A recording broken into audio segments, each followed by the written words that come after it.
Kurdish political parties in Rojhelat, the eastern part of Kurdistan under Iranian rule, cannot be understood through the lens of conventional party politics. They were not built through institutional access. They were forged by statelessness, oppression, and systematic exclusion. In that context, these parties came to assume functions normally associated with state structures, preserving collective identity, sustaining organizational continuity, and at times providing forms of governance outside formal institutions. Their central objectives since the mid-20th century has been the defense of Kurdish political, cultural, and territorial rights alongside varying formulations of self-determination. Yet their activity has been continuously constrained by the Iranian state, pushing them into exile or clandestine organization. Today, this political field is fragmented and pluralistic.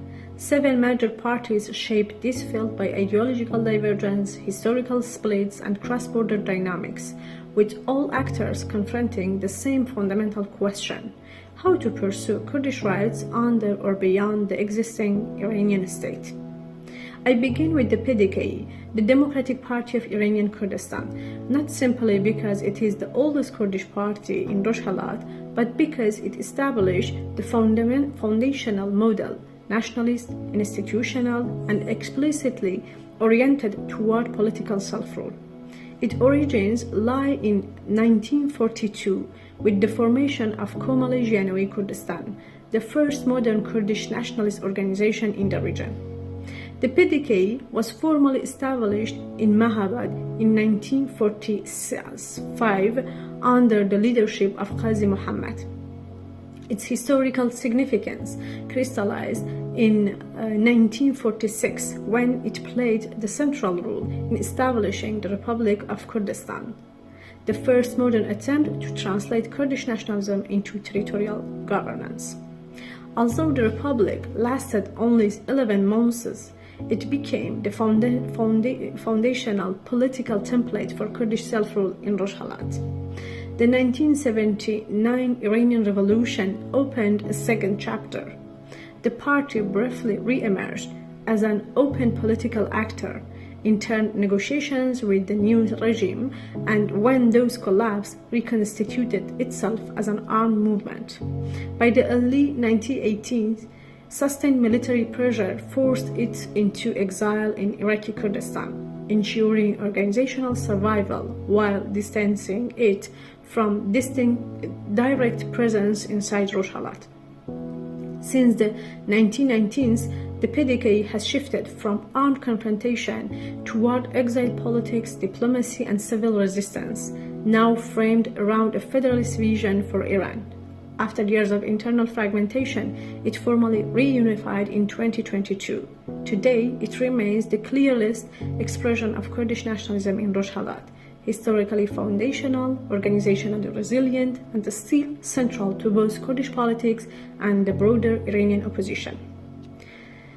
Komala, the organization of the Dwellers of Iranian Kurdistan, emerged as the principal leftist counterpart to the PDKI, but with a fundamentally different framing, one that links national oppression to class exploitation and the need for broader social transformation. It originated in the late 1960s as a clandestine network of Kurdish students shaped by Marxist thought, and was formally constituted as a revolutionary organization in 1979. Its contribution was not only organizational. It redefined the terms of Kurdish politics, shifting focus from national liberation alone to a combined struggle against marginalization, gender, and socioeconomic inequality. After the revolution, Komala quickly became a key force in Rojhelat. It combined armed resistance with political organizing, built strong grassroots network, and for the first time formed armed female units.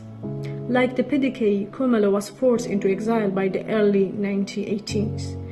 In 1983, it joined the Communist Party of Iran to try to unite the revolutionary left.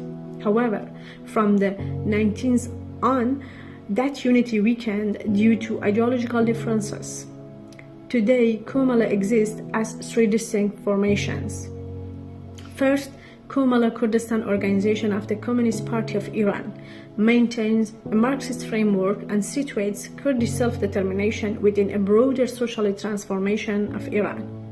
The second, Komala Party of Iranian Kurdistan, has moved toward social democratic politics and emphasizing pluralism and a federal democratic Iranian state. The third, Komala of the Twi'lars of Kurdistan, preserved a socialist vocabulary while placing stronger emphasis on national self-determination, including independence. These are not simply organizational splits. They trace the gradual fragmentation of an original synthesis between class struggle and national liberation, reshaped over decades by exile, shifting constraints, and strategic divergence.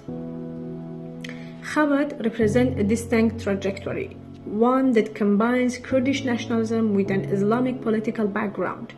It emerged after 1979 at the intersection of religious identity and Kurdish national struggle, initially positioned between secular nationalism and Marxist movements.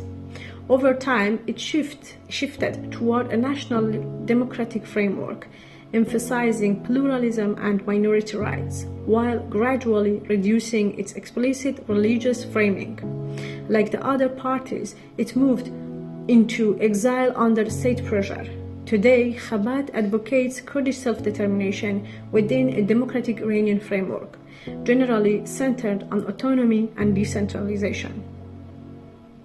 The early 2000s brought a reconfiguration of the Kurdish political field in Rojhelat. As the earlier parties weakened, space opened for new organizational model, and PJAK, the Free Life Party of Kurdistan, emerged to fill it. PJAK is closely associated with the ideological framework of Abdullah Rojhelat and the PKK movement, promoting democratic confederalism, local self-governance, environmental sustainability, and grassroots democracy with institutionalized gender parity in leadership. Unlike earlier Kurdish parties, it does not rely on an urban political base. Its structure is organized in mountainous border zones, reflecting a trans-border model similar to that of the PKK in the Kandil region. From the mid-2000s, it engaged in sustained armed conflict with Iranian forces.